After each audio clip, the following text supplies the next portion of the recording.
Good morning everyone. I am Joshua Cabiñao of Public Administration second year.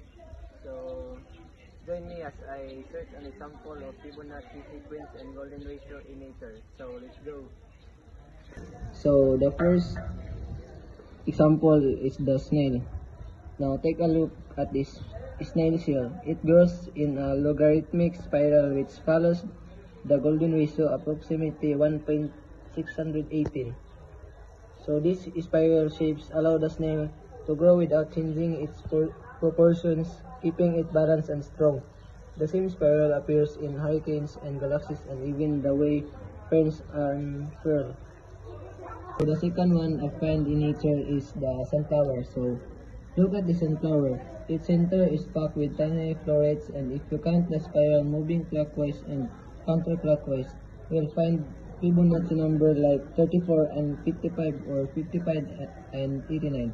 This spiral pattern maximizes space and efficiency, ensuring that every seed gets equal sunlight and nutrients. This isn't random, nature follows Fibonacci for the best growth.